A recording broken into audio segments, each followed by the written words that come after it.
Sveiki!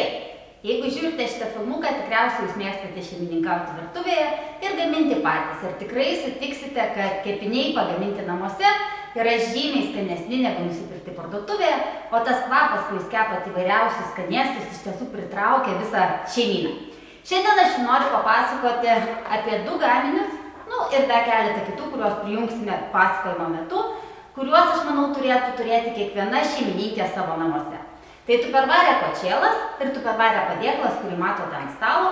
Tupperware kočėlas yra didelis patogus įrenginys, kuris yra 50 cm ilgio ir 8,7 cm storio, su rankenom, kurios nepritvirtintos prie pačio kočėlo, todėl be kočiojant mes galėsime laikyti taip puikiai apkabinę rankeną ir ridenti kočėlą savo kočiojimo padėklą. Vienas kočėlo galas nusiema, kad žinotumėt, abudu tiksliau nusiema, bet kad žinotumėt, kurį verta nuimti. Žiūrėkit, kad čia būtų mėlyna, o ne balta. Taigi, nuėmę, jūs rasite kamštuką.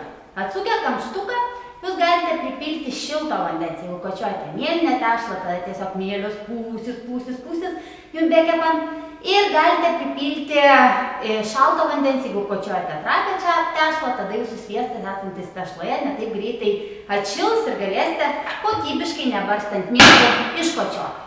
Taigi, arba jeigu jūs mažiau įgudusi kočiuotoje, prisipilkite šiaip vandens, kad jūsų kočėlas būtų sunkesnis ir jums būtų smagiau kočioti. Štai toksai mūsų kočėlas, bet jisai dar turi papildomai štai tokias formeles, kurias galima sujungti kartu arba naudoti atskirai.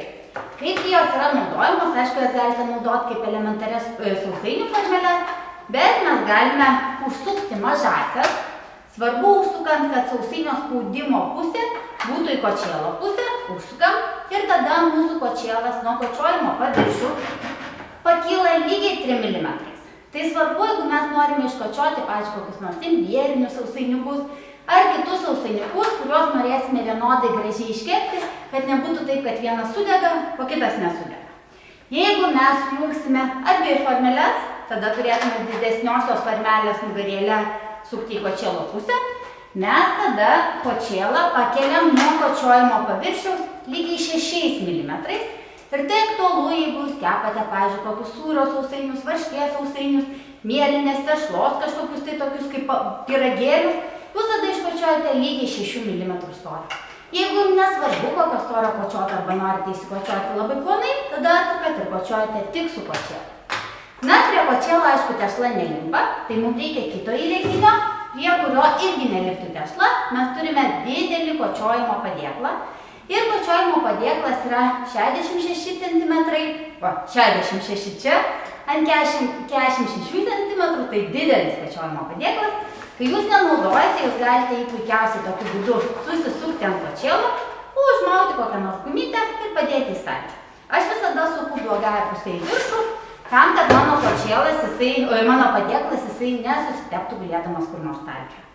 Padėklas turi apskritimus 22, 24, 26 ir 28 cm, taigi mes galėsime puikiausiai įsikepti vienodus blynus įsikočioję, arba įsikočioti reikiamo dydžio pavyzdžiui, į apvalę silikoninę formą. Jeigu mūsų forma yra 22 cm, mes žinom, kad reikia kočioti 4 cm daugiau.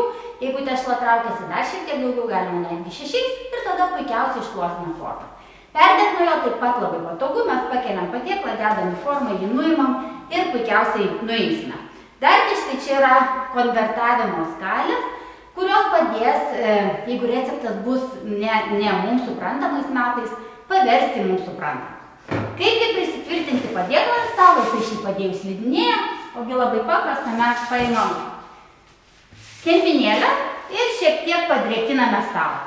Arba galime imti ir nedrėkinti stalą, o paprasčiausiai patiesti drėgną servetėlę ir tada popierinę paprastą servetėlę ir tada mano padėklas neslidinėja ir aš galiu lengvai kočioti.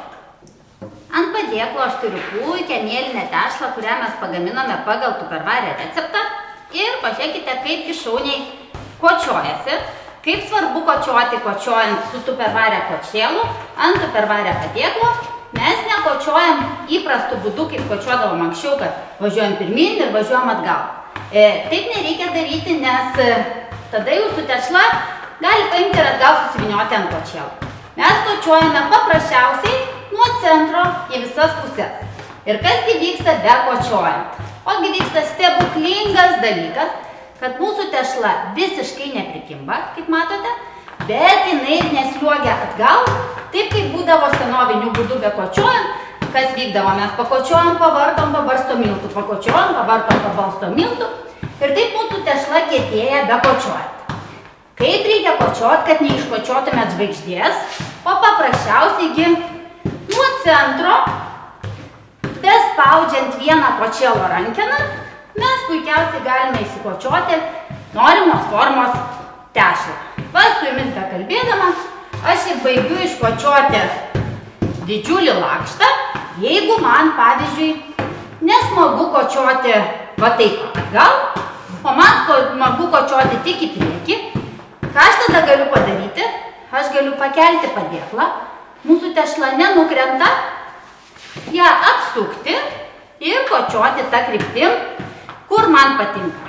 Ir netgi plonai visiškai iškočiuota tešla, galit matyti, kad jinai visiškai neprikimba. Štai kaip plonai turime iškočiuotą tešlą. Kągi dabar veikti, galite elementariausiai sutepti sviestu, pabarstyti cukrum ir cinamonu, galite pripjaustyti obuolių irgi pabarstyti cukrum ir cinamonu, galite ištepti kečupo, pabarstyti sūrio, pabarstyti dešrelių ir dar kokius ten agurkėlių, pavyzdžiui, ir kepti suvyniotą picą, arba varškę ištepti. Na, žodžiu, galite daryti šaunius vyniotinius, nes visą tai, pažiūrėkit, šauniausiai galėsite suvynioti, nes tai neprikibę prie padėklo. Nagi, pažiūrėkim, kaip visą tai vyksta. Vyniotinius gaminti labai gerai, nes gali sudėti viską, kas yra šaldytuve. Aš šiuo atveju turėjau keptų daržovių ir šiek tiek sūrio ir visą tai sudėjau ant savo ką tik iškočiotos tešlos. Mes puikiausiai tai susuksim. Sukant tiesa galite kelti padėklo vieną kraštą ir tada jūsų vyniotinis labai gražiai susisuks. Ir kai susuksite vyniotinį, jisai taip plonai iškočiotas, galbūt ne taip patogu jį būtų perkelti, nes jisai gali imti ir suplyšti, bet tada mes padarysime šitai. Paimsime silikoninį padėkliuką, taip, pakelsime savo visą padėklą su visa tešla, va, tai mes visą tą reikalą ir padarysim, ir padėsime ant silikoninio padėkliuko, štai tokiu būdu tiesiai. Dabar mums reikia tik tai tą gražuolį paimti ir sukarpyti žirklėm ir pagaminti pynę. Naudodami tupperware žirklės, mes šiek tiek sukarpome savo vyniotinį, pasidėjau ant silikoninio padėkliuko ir taip sukarpę, kad jisai būtų kaip pynė, dėsime kepti. Kai kočiuojame sausainius, patogiausia kočiuoti tiesiai ant silikoninio padėkliuko. Aš šiuo atveju darau sūrio sausainius ir užsidėjau formeles 3 mm. Mano sausainiai visi gausis vienodžio storio 3 mm. Va, tešlos perteklių mes kaip tik iškočiuojam, kad jie būtų vienodos tokio ir aš kočiuoju tiesiai ant silikoninio padėkliuko, tam, kad man nereiktų perdirbinėti mano sausainių ir visi sausainiai būtų vienodi ir gražūs. Įspausti sausainiam aš naudosiu tas pačias formeles nuo kočėlo. Paprasčiausiai mes išspaudžiam, štai va tokiu va būdu. Tešlos perteklių nuimsime tarpus. Sausainiai mano iškočioti, man juos beliko aptepti kiaušinio plakiniu, tam aš naudosiu tupperware silikoninį teptuką. Tuoj parodysiu, kaip jisai išsiardo ar kaip jisai pagamintas. Jisai turi viduje, tuoj mes ištrauksim, štai tokį liežuvėlį. Tam, kad aptepant, ar mums reiktų aptepti pieno, ar kiaušinio plakiniu, ar aliejum, ar kokiu nors padažu, mūsų daugiau reikiamos masės patektų į teptuką ir mes galėtumėm lengviau aptepti. Dargi štai čia yra toksai laikiklis, kur galima pritvirtinti prie dubenėlio ir kai nenaudojame, galime uždaryti. Taigi principas labai paprastas, imam suplaktą kiaušinį ir kadangi teptukas savyje sukaupia daug masės, tai yra daug kiaušinio, man tik kelis kartus jį reikės pamirkyti į kiaušinio plakinį ir aš aptepsiu visus savo sausainius. Tada juos apibarstysiu kokiam nors sėklytėm, nes mano sūrio sausainiai, tai puikiausiai teks sėklytės ir galėsiu dėti kepti. Va, turiu moliūgų sėklų ir ant viršaus dar šiek tiek pabarstysiu druskos. Aš sunkiai įsivaizduoju gyvenimo savo virtuvėje be kočėlo, padėklo, kočiojimo, be silikoninio padėkliuko, be teptuko. Tikiu ir jūs džiaugsitės įsigiję šios gaminius ir skaniai gamindami sultų per valgį. Šaunių jums kepinių!